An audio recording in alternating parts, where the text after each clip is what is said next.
On the evening of December 18th, 2008, two police officers knocked on the door of Maria Stubbings, a woman known to Essex Police. The officers were greeted by her ex-boyfriend Marc Shivers. He told them Maria was staying with friends and he was just looking after the house. He appeared calm, comfortable and dismissive of the fact that her car was still parked on the drive. The officers carried out their welfare check, entering the property and looking around her bedroom. Everyone shook hands and the officers went on their way, happy with the situation presented to them. Before they left, the officers handed Marc a business card and asked him to pass on a message to Maria, asking her to contact them. The next morning, officers returned and searched the ground floor properly. Behind a tucked-away door, under a pile of coats, they found Maria. This case is a long list of police failings. Marc Shivers was a convicted murderer. Maria's panic alarm had been disconnected. Officers didn't respond to calls. Information was entered incorrectly, and these are only a few things. Ladies and gentlemen, my name is William, and this is the Baker Street Bureau. If tall tales of true crime and the outright unexplainable are your thing, you're in the right place. If you want to support my work, the like button's the best way to do so. Now, without further gilding the lily, today we're looking at the case of Maria Stubbings and how the police failed to protect her.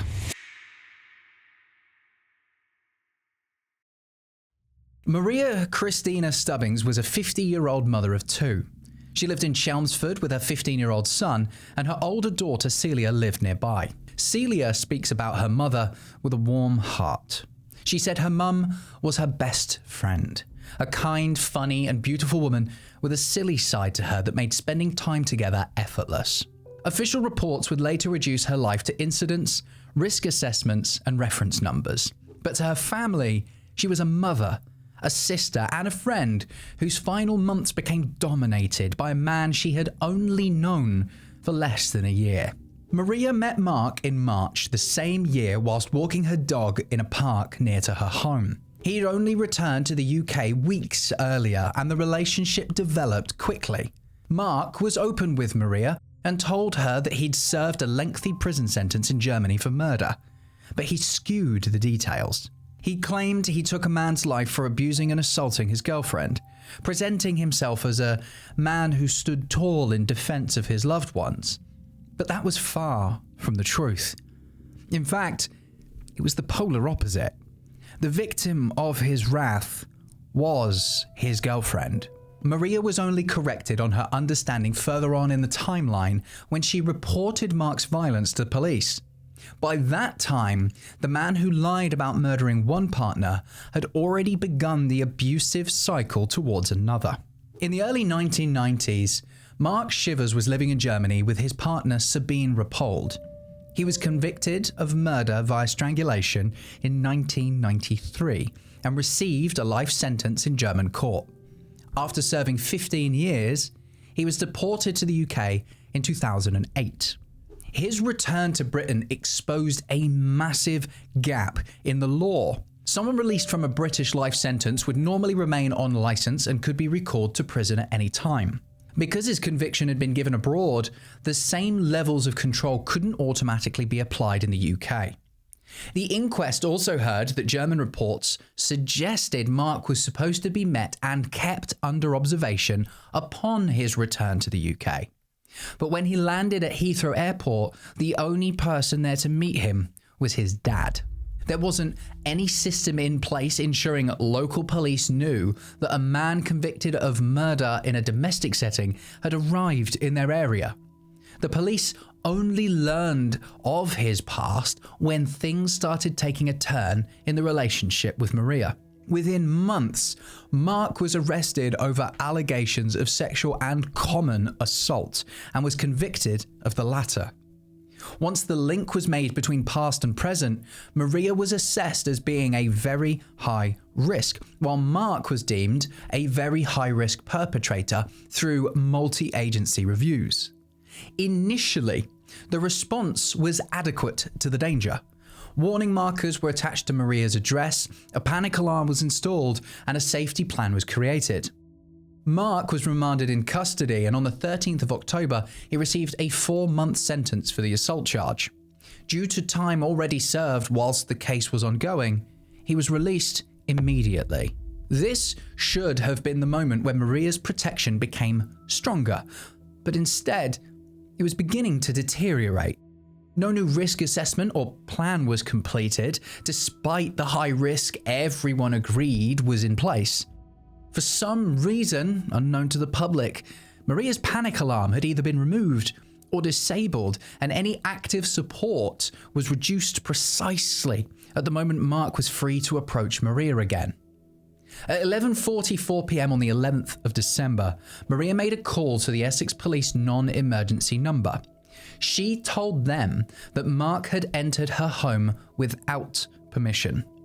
When he was previously arrested, Maria made it very clear that their relationship was over, and she changed the locks on all access points to the house.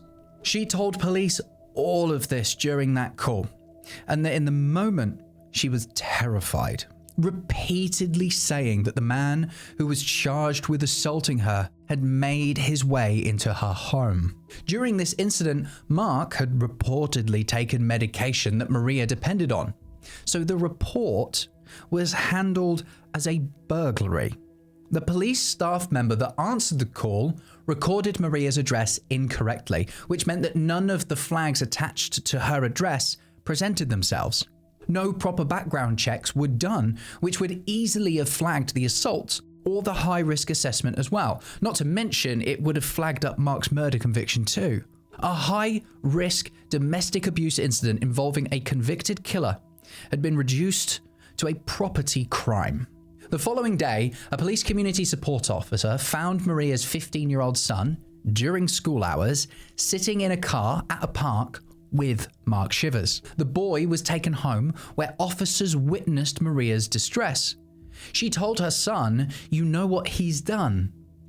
The incidents happened within half a day of each other, and yet they weren't joined together with the level of urgency they required. A few days later, Maria spoke with police and explained that she no longer wanted to pursue the burglary allegation. Now, in domestic abuse situations, a victim withdrawing can mean many things: fear, pressure, exhaustion, or an attempt to manage the abuser as safely as possible. The police watchdog later stressed that officers shouldn't draw any conclusions from a victim withdrawing charges. In Maria's case, it changed none of the known facts. Marc remained a convicted murderer who had gone on to assault Maria, broken into her home, and had been found alone with her son. The bottom line is, the danger hadn't disappeared just because Maria no longer wanted to continue with the burglary charge. The report eventually reached a detective inspector who instantly recognized the situation required extra attention. A welfare visit was supposed to take place on the 17th of December. However, the officer assigned to it decided that she couldn't safely approach the house because of Marc's murder conviction. The police were unable to find another officer suitable enough to accompany her, so the welfare check didn't happen that night. Now, I want to pause on this point for a second. I fully understand not wanting to approach a situation with a man who's a convicted killer. The buddy system exists for a reason, it makes sense, and it works. Even someone like me that's got a pretty decent fighting record, I'm still going to take backup into an unfamiliar environment. What I don't understand is why they couldn't find anyone to accompany the officer assigned to the welfare check. I told myself before I sat down to write this that I wasn't going to overly nitpick at the police. I was going to write the story and present the information that I had, but you're telling me that there wasn't a single officer that could step in to help? Not even the detective inspector themselves who had identified the urgency needed? The contradiction is way too big to ignore. Marc Shivers was considered too dangerous for a police officer to approach alone, and yet Maria and her teenage son were left without the welfare check. At about 7 p.m. the following evening, the officer went to the house with a colleague. Marc answered the door to Maria's home and invited them inside. This is where he claimed that she'd gone to stay with friends and he was keeping an eye on the house for her. Her car was still on the drive, and officers knew they were speaking to a man capable of taking someone's life. Nevertheless, the calm manner appeared to reassure them. They had a quick look around Maria's bedroom, left their business card, and went on their way. The police watchdog later said it couldn't make heads or tails of how the officers had been persuaded so easily. Perhaps it was intimidation wrapped in confidence, and they just wanted to get out of there. They didn't see any obvious signs of violence, like broken glass or things strewn around the place. The same detective inspector followed up the next morning and wasn't satisfied with the story. The police returned with instructions to search the house and properly arrest him. During the search, on the ground floor of the house, a detective opened a hallway door and moved what appeared to be a pile of coats. Underneath, they found Maria. When she was found, her son was elsewhere and safe, but he'd spent time around Marc without knowing his mum had been murdered and hidden away in their home. He later said that he didn't comprehend at the time how close to death he himself might have been. Marc Shivers was charged with Maria's murder. Initially, he denied any responsibility, but later changed his plea to guilty at Chelmsford Crown Court. A year after Maria's death, he received a life sentence with a whole life order. The judge concluded that he should never be released. Shivers had now been responsible for the deaths of 2 girlfriends in 2 countries separated by 16 years. The conviction established who was responsible, but didn't explain why or how Maria was left so exposed. Due to the guilty plea, the criminal proceedings didn't provide a full public examination of every contact between Maria and the police. Instead, her family had to pursue those answers through complaints, investigations, and eventually an inquest. The first failure took place before Maria and Marc even met. British authorities apparently knew that he had been deported after serving 15 years for murder, but the law didn't allow the normal life sentence restrictions that would normally follow a British conviction. There was no reliable system to notify local police that a convicted murderer had settled in their jurisdiction. Whilst that's a massive, massive gap, it didn't make Maria's death inevitable because Essex police went on to receive more than enough information to identify Shivers independently of that life sentence. In July, they received the phone call about the assaults.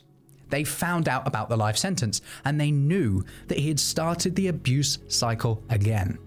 Maria was classified as high risk and measures were put in place. The failure wasn't their ability to identify a situation. It was their ability to maintain a response to a threat that they had recognized. When he was released from police custody 4 months later, the police didn't complete a fresh and adequate risk assessment or safety plan. During the inquest, the IPCC said that the most protection Maria received was when Marc was in prison for those 4 months. The second he was free, both Maria and her son were left vulnerable. The next set of failures center around the phone call, which took place on the 11th of December.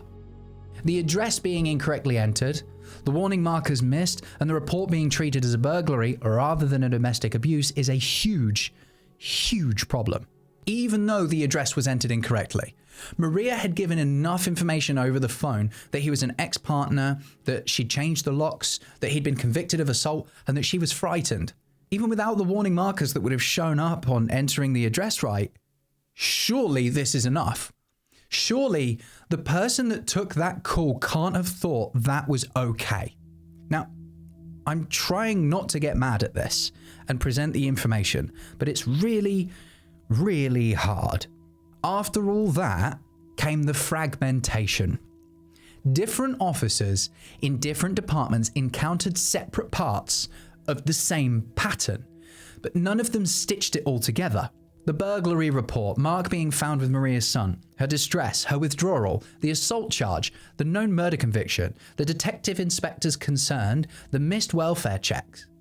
Each piece of information moved through the system without a single person taking ownership of the entire tapestry. The inquest jury concluded that Essex Police's failures contributed to Maria's death. The list included incompetent supervision, inadequate training, ineffective information systems, poor case management, policy breaches, failure to notify other agencies, and failures by officers on the ground to perform basic duties. It wasn't just one mistake. It was a sequence in which almost every safeguard either failed, was removed, or was too late. The review itself produced a critical report in 2010, but Maria's family challenged it. They argued it contained inaccuracies and hadn't examined the case broadly enough. The report was withdrawn and the case investigated a second time. That second report in 2013 concluded that Essex Police had missed numerous opportunities to safeguard Maria and her son. 3 officers were found to have cases to answer for, although the report stressed that the implications extended across the entire force. Maria's family also fought for a full inquest under Article 2 of the Human Rights Act, arguing that the duty to protect life had not been properly examined. In 2014, the jury found that list I'd previously gone through as a catalogue of police inadequacies and incompetence. Essex Police apologised. The chief constable acknowledged that the force had failed to protect Maria, while the police and crime commissioner said her family had performed an important public service by forcing the failures into the open. A separate inspection found that Essex Police had made some improvements as a result.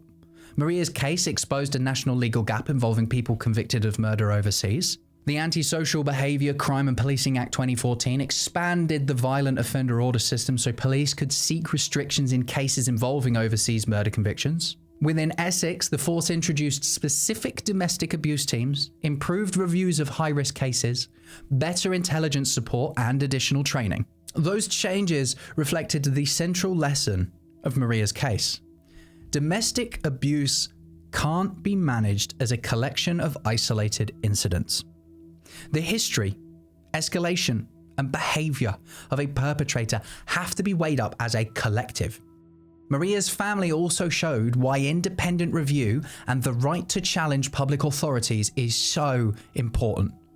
They refused to accept the incomplete first investigation and continued to push a public inquest that brought to light the long list of failures that contributed to their mother's death.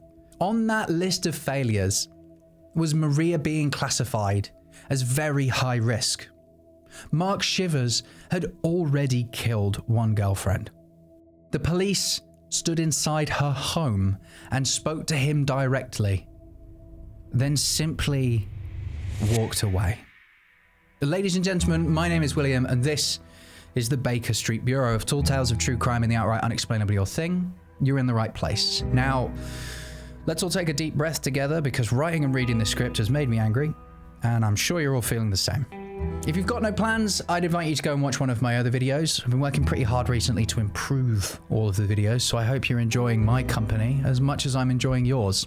Thank you for choosing to spend your precious time with me today. And if I don't see you, good afternoon, good evening, and good night.